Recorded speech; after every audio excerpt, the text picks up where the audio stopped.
I wanted to show you guys what it is that I use during a haircut, from my clippers to the razors that I use and shears and my trimmers. So let me show you guys real quick. So for my main clipper, I do use my Instinct Metal Edition clippers. These, they're really practical. I like how they're small, they're easy to handle, and the motor in this is just, it's a lot of power. So you could do clipper-over-comb with these. They produce really good fades, and overall it's a comfortable clipper to use. My backup clipper is the Wall Senior cordless. I like using them for detail work most of the time. They do produce really good mid fades, high fades. I feel like I'd rather use them for that. If I'm doing any like low tapers or burst fades, I'll use the Metal Edition Instincts. I have the Babyliss Pros with the Graphite 2.0. These are great. Just got to make sure you keep them. It's not focusing. Okay. Well, yeah, the Graphite 2.0.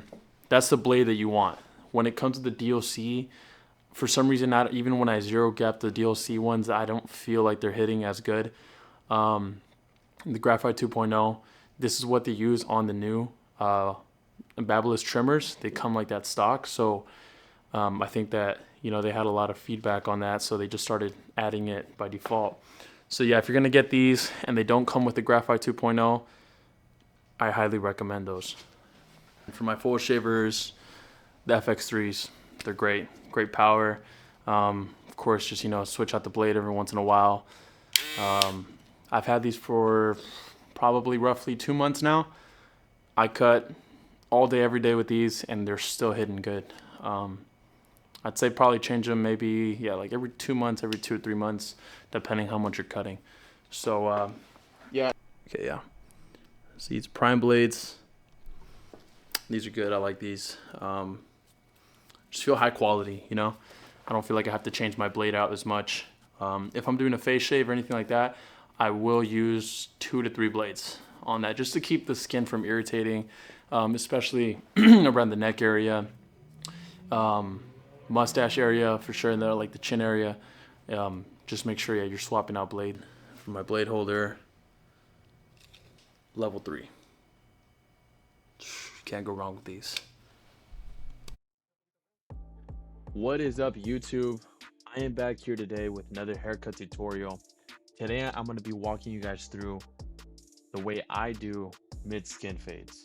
Now, my client here does want a crop top and he wants everything pushed forward, so I'm just keeping this in mind while I do this haircut.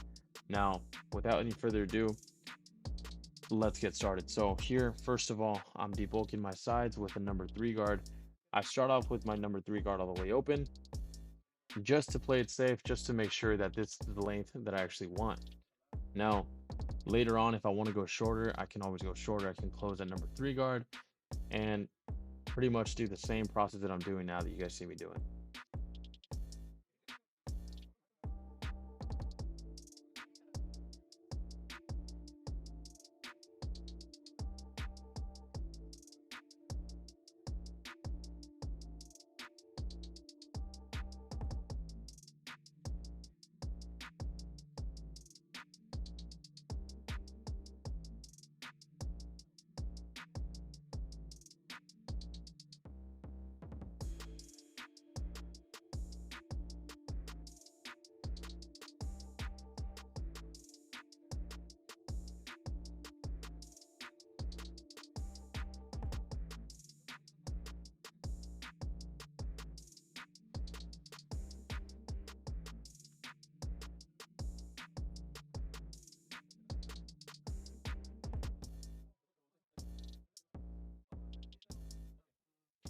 Okay guys, so once we've debulked the sides and we have a shape that we're happy with, now we're going to go ahead and set in our initial guideline with our trimmers.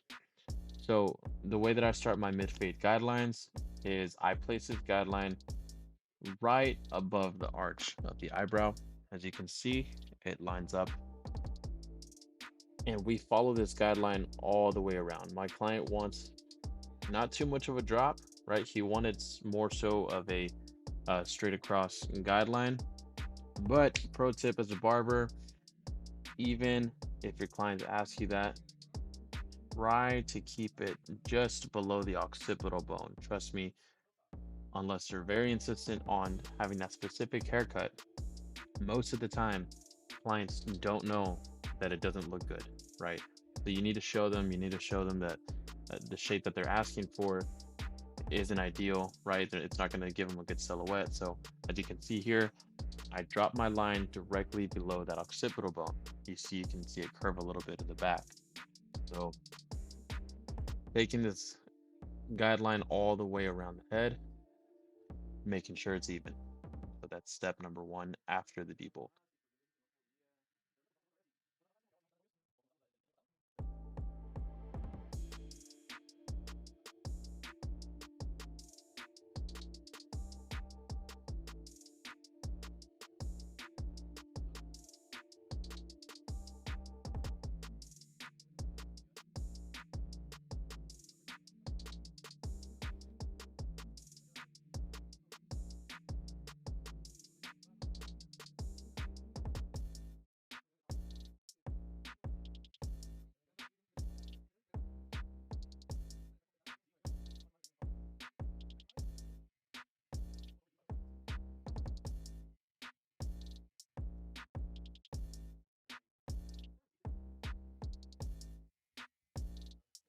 All right, so after we're done cleaning everything up with our trimmers, we come in with our full shavers here. So what I do is I like to clean everything up at the bottom.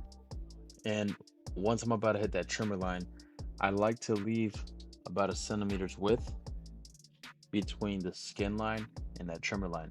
So doing this in the long run, right, it's going to help you because you're not going to have to buff out another trimmer line, right, or another full shaver line. That saves you a lot of time.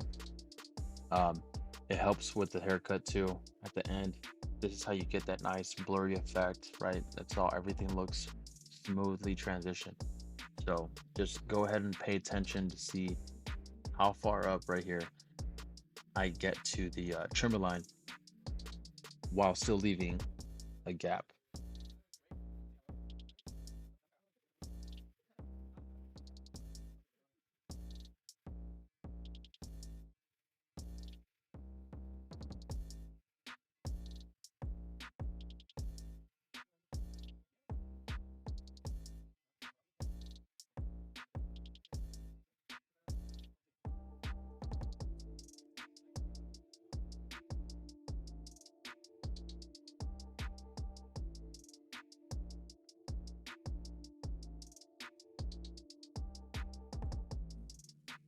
All right, guys, so once we cleared everything out, our next step is using the number one guard, lever closed. And what I like to use on this guard for is to create a clearance guideline. We'll call it a clearance guideline, right? And this clearance guideline is going to pave the way for our first actual fading guideline, which is going to be the no guard lever all the way open. Now, it's in the name of it, right? Like I just made it up, clearance guideline. We're clearing out this path so we have a clear view of how thick we want to make the first guideline. Now, for those of you that are more advanced, this might feel like you're taking the long route. But for those who are just starting and want to nail it on your first try, or you want to try to nail it on your first try, this is going to help you. This is going to give you a good roadmap to stay within the lines when it comes to using lower guards. All right, so once we've made our clearance guideline, we're going to take that guard off and we're going to go no guard, all lever open. And pretty much we're going to use that same inch guideline that we made with the clearance guard, which is the number one. And we're going to clean all that up right there. But can you see how everything is just a lot cleaner? It's a lot more uniformed. That's because we use the clearance guideline. Now, I'm going to be using this throughout the whole haircut, right? This is just the way that I cut, especially with when I'm dealing with more bulk. Maybe it's placebo, maybe it's just the way I've trained myself, but I feel like it produces a cleaner cut overall. So now here we're going to proceed to closing the lever halfway. And as logical as it is, right? If you're closing the lever halfway, you're gonna blend out the middle of this initial guideline. So here you can see me blending out the middle.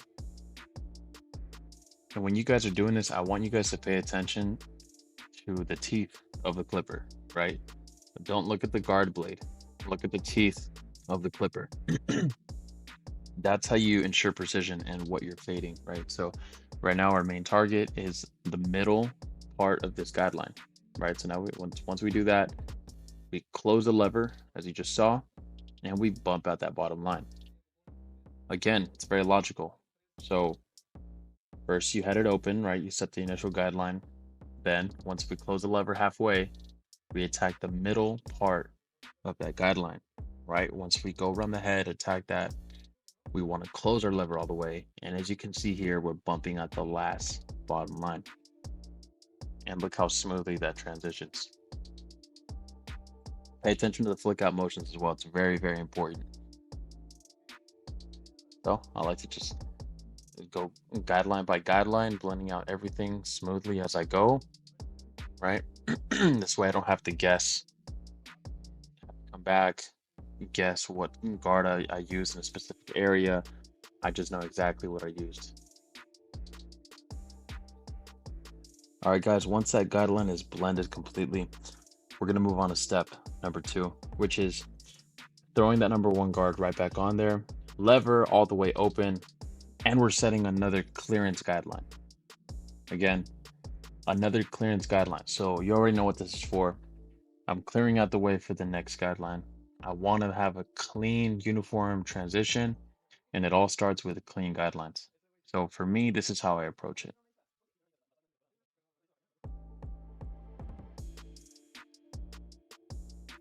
So proceeding with this clearance guideline, I'm going to close my number 1 again. And the reason I'm doing this again, I'm just going to keep telling you guys, this helps me when I'm dealing with a lot of bulk. Now, my client here has really thick, coarse hair. So even better for me, right, that I'm using another clearance guideline because I'm making sure that I don't make any holes, right? I'm keeping everything smooth. Even right here, look how smoothly it's blending out, right? And that's just because I'm taking the time, I'm making sure it's precise, and I'm not trying to rush anything.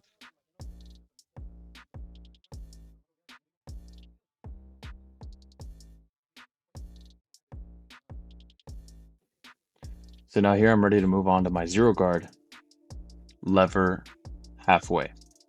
So why do I start with the lever halfway? Again, this is my method. This is how I figured out what works best for me. So it doesn't have to make sense, guys. When it comes to cutting hair, it doesn't have to make sense. Whatever it is that you find works for you, and it's going to be different for everybody. So the best advice I can give you when you're learning how to cut hair is to just take everything, apply it. If it doesn't work out, good. If it does work out, great. But just try everything until something works. So this works for me, right? So once I've cleared out that middle part of that section of that guideline that we created with the number 1 clearance guard, right?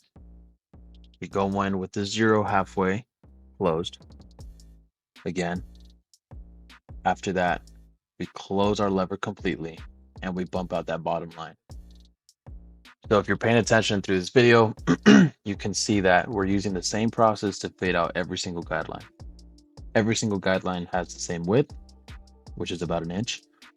Every single guideline has the same process to blend out those lines, right? Everything is the same, but different, right? So now here you see me open up this lever and we're just detailing now. We're detailing this guideline. We're going right below that guideline that you see up there that we created with the clearance guard. So once we get to the parietal ridge, right, once we get closer to this area, I don't normally like to use guards. I like to either use my thinning shears or this technique called clip over comb, as you see me using here. Now, every time you use clipper over comb, you want to scoop out the hair that you want to intentionally cut, right? And I'm sorry, my shoulder got in the way. It's going to show here in a second. You're going to get a better view, but we want to come in with our comb and angle our comb towards our chest, right? You want to keep, you want to imagine you're standing in front of your client's head, right? And everything on the side of their head is a nice solid shape, right? So how do you keep this, right? You see the way I'm angling the comb towards myself. When I come in to scoop the hair out, I'm ensuring that I keep that nice shape. Right. So here initially, I'm not too focused about blending that line yet. I'm more so focused on getting this bulk out.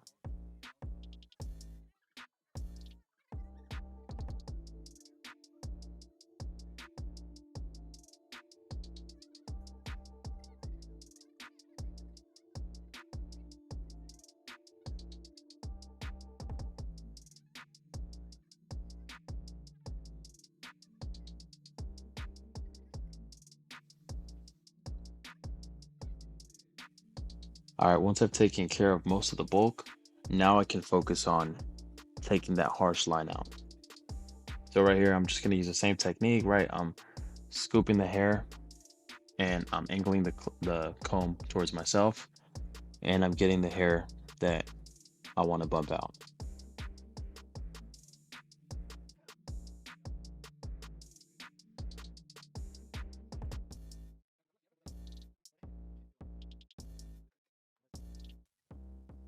After I've taken out most of the guideline with my clipper over comb, I then use a 1.5 all the way open, lever all the way open, and I hit the spots that I couldn't really get out with my clipper over comb. Now, the reason I'm using the 1.5 is because it's a safe number, right? I know that that line was created with a number 1 lever close clearance guard. So this is the next number up. Now, of course, I started with the lever all the way open, but I saw that it wasn't doing anything, so I felt free to close the lever all the way. And right here, again, we're just going through the motions. We're seeing what works, what doesn't. For now, this is doing the trick. So we're going to proceed all the way around the head.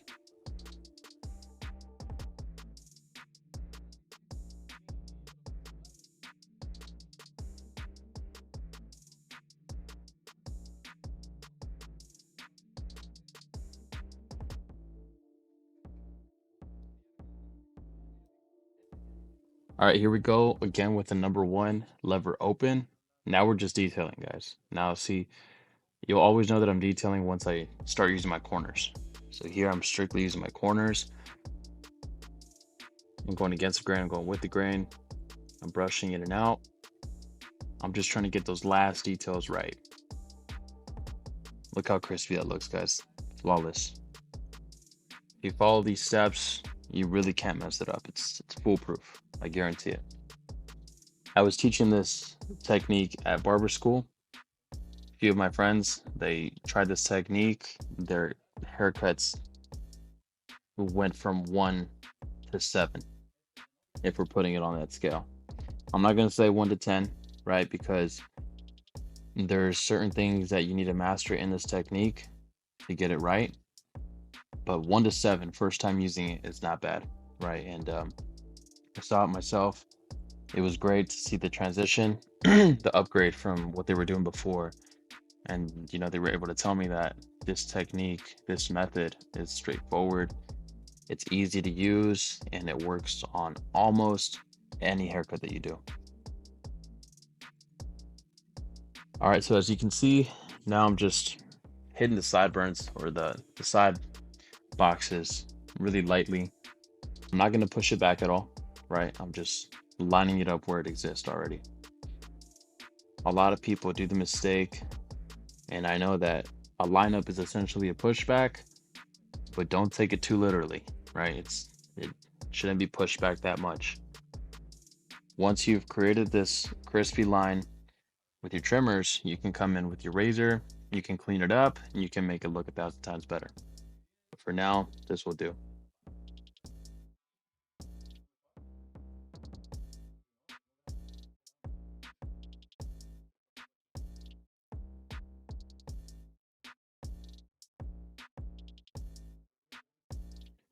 So at this point of the haircut, I turn my client, I face him towards the mirror, and we both get a head-on view of how the sides are looking, right? And we were able to see that the sides were a little bit too coned out.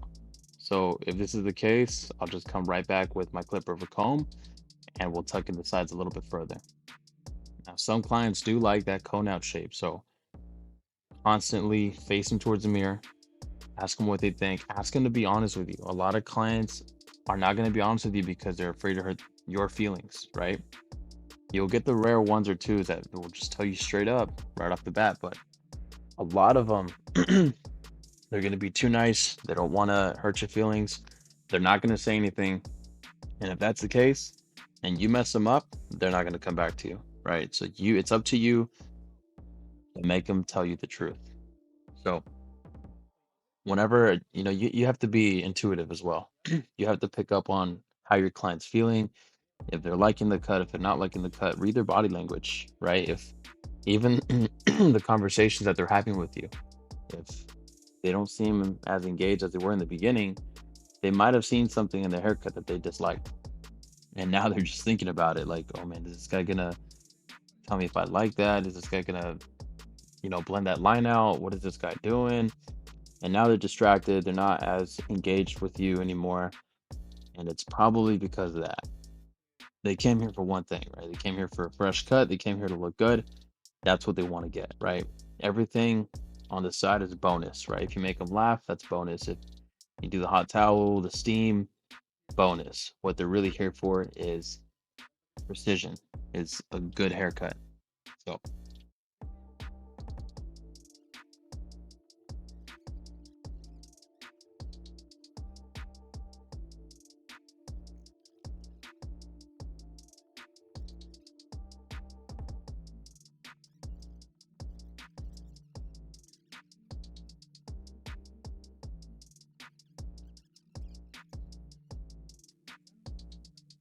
all right, guys, once I'm done with the clipper of comb, I just do a little bit of shear over comb, and I'm just working, um, the hair that's coming from the top, falling over to the sides. And I'm using sort of the same technique that I use with clipper over comb, right? Where I take my comb, scoop the hair, um, but this time around with the shears, I like to come in, scoop the hair, and create some elevation when I'm using that because as we know, as those of you that know, maybe have gone to barber school or have studied the game a little longer, elevation creates layers. Now we can't see it here, right? Because we're not dealing with a lot of long hair, but the overall shape is what's going to tell us if we layer this haircut correctly, right? So, we're using your shears over comb to blend out the top of that hair into the sides. Make sure you use the elevation. Now, guys, when it comes to styling, everyone has their own preference, right? With this specific haircut, since it's doing the push forward crop, right, we're going to use a messy look. So what you see me spray there is sea salt spray, right? So I add a few of those sprays and then I go ahead and use my level 3 wax and I just get it all mixed in there, right? You can already see that messy textured look on the top. It's great. It's trending right now. It's all over TikTok. I'm sure you've seen it. Um, but yeah, we're using that. We're getting it in there. And then we're going to use a little bit of texture powder here in a bit.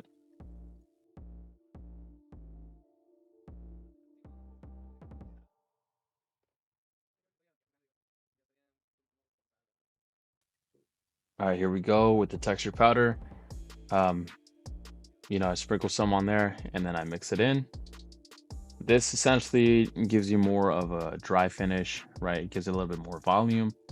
If your client has fine hair, if it's laying a little flat, this is going to be great. It's going to be their solution for sure. With coarse hair, um, it doesn't do so much as give it volume as it will just hold it in place, but it's still something great to add on there for for extra texture. All right, so there you guys have it. Here is a mid-fade tutorial with the crop top. I hope you guys liked the video. I hope that the directions were clear. And like I said, guys, this is my way of cutting hair. You're gonna make your own way. You're gonna have your own style. You're gonna have your own creative ideas.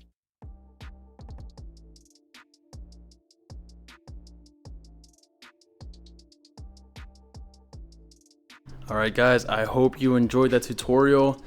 The products that I used on his hair, I will be listing down below.